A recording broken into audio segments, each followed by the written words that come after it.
তৃণমূল নেতা অরূপ চক্রবর্তী রয়েছেন আমাদের সঙ্গে। অরূপবাবু, সন্দীপ ঘোষ তার বাড়িতেই তার বিরুদ্ধে একাধিক যে অভিযোগপত্র সেগুলো পাওয়া গিয়েছে এবং একই সঙ্গে অভিযোগের প্রেক্ষিতে যে প্রমাণ তাও মিলেছে। সিবিআই এমনটাই দাবি করেছে আদালতে, কি বলবেন?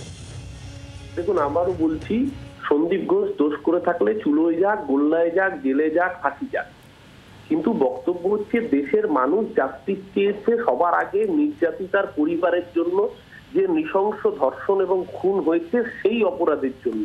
সন্দীপ ঘোষ কবে কোথায় দুর্নীতি করেছে নিশ্চিতভাবে তার তদন্ত হওয়া প্রয়োজন, কিন্তু সবার আগে প্রয়োজন নির্যাতিতার পরিবারকে জাস্টিস দেওয়া। সিবিআই এখানে এসছে নির্যাতিতার পরিবারকে জাস্টিস দিতে, না ঘোলা জলে রাজনীতির রঙে মাছ ধরতে? আগে সিবিআই কে সেটা পরিষ্কার করতে হবে। আমরা জানতে চাই নির্যাতিতার খুন এবং ধর্ষণে কারা কারা জড়িত ছিল, কে কে জড়িত ছিল। তাতে যদি সন্দীপ ঘোষের কোনো প্রমাণ পাওয়া যায় তাকে ফাঁসি কাটে চড়ানো, কোনো আপত্তি নেই।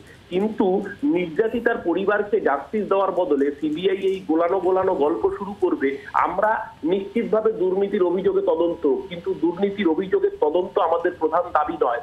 আমাদের দেশের মানুষের প্রধান দাবি নির্যাতিতার পরিবারের জন্য জাস্টিস, যে জাস্টিস একমাত্র দিতে পারে প্রকৃত তদন্ত। তদন্তের অভিমুখ আজকে খুন এবং ধর্ষণ থেকে ঘুরিয়ে দিয়ে রাজনীতির ঘোলা জলে মাছ ধরে কোনো রাজনৈতিক দলের উদ্দেশ্য স্যাটিসফাই হতে পারে। বাংলার মানুষ, সাধারণ মানুষ, বুদ্ধিজীবী থেকে শুরু করে যারা রাস্তায় নেমেছেন, সিভিল সোসাইটির আন্দোলনকে আমরা স্যালুট জানাচ্ছি, ডাক্তারদের আন্দোলনকে আমরা রেসপেক্ট জানাচ্ছি। জানিয়েও বলছি, এই আন্দোলনের সাথে জাস্টিস সিবিআই করছে না, সিবিআই এখন ঘোলা জলে রাজনীতির মাছ ধরতে চাইছে।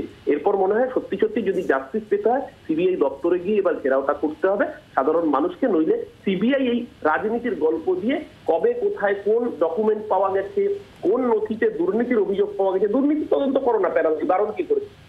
আগে পরিবারকে জাস্টিস দেওয়ার তদন্তটা শেষ করতে হবে, সেই তদন্ত দেশের। আমাদের সঙ্গে ছিলেন তৃণমূল নেতা অরূপ চক্রবর্তী, তার সঙ্গে কথা বললাম এবং পুরো বিষয় আগে জাস্টিস দিক সিবিআই, তারপর এই গল্পগুলো বলা হবে, এমনই অভিমত তৃণমূল নেতা অরূপ চক্রবর্তী। সন্দীপ ঘোষ তার বাড়ি থেকেই তার বিরুদ্ধে অভিযোগপত্র পাওয়া গিয়েছে এবং সে অভিযোগের প্রেক্ষিতে যে প্রমাণ তাও মিলেছে এবং আরজি করের বেশ কিছু কনফিডেন্সিয়াল কপি, অরিজিনাল কপি পাওয়া গিয়েছে, এমনটাই দাবি সিবিআই করেছে আদালতে। বাম নেতা সুজন চক্রবর্তী রয়েছেন আমাদের সঙ্গে টেলিফোন লাইনে। সুজন বাবু, সন্দীপ ঘোষ তার বিরুদ্ধে যা যা অভিযোগ, সেই অভিযোগপত্র এবং সেই অভিযোগের বিরুদ্ধে যা যা প্রমাণ রয়েছে, সেই সমস্ত কিছুর অরিজিনাল কপি সিবিআই পেয়েছে তার বাড়িতেই তল্লাশিতে গিয়ে, এবং সেই কথা আদালতে সিবিআই জানিয়েওছে। কিভাবে দেখছেন বিষয়টা, কি বলবেন? না, এগুলো আমার কাছে যদি বলেন যা চলছে পশ্চিমবাংলায়, আমার কাছে এগুলো নতুন বলে মনে হচ্ছে না, এটাই তো চলছে। অপরাধীদের ডাস্টবিন হচ্ছে তৃণমূল কংগ্রেস।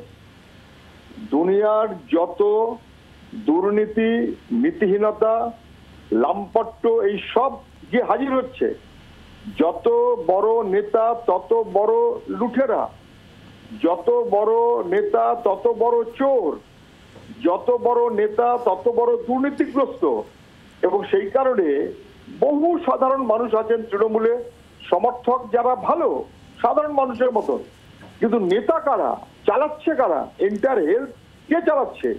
সন্দীপ ঘোষ, অভিক দে, এই বিরূপাক্ষ ফিরূপাক্ষ এইসব যে নাম, মাথায় কি শ্যামাপদ না কি এক দাস, তার মাথায় স্বাস্থ্য সচিব এবং স্বাস্থ্যমন্ত্রী, স্বাস্থ্য সচিব, শ্যামাপদ, তার তলায় বাকি সব, যা উনি ঠিক করবেন সেটাই সব চলবে।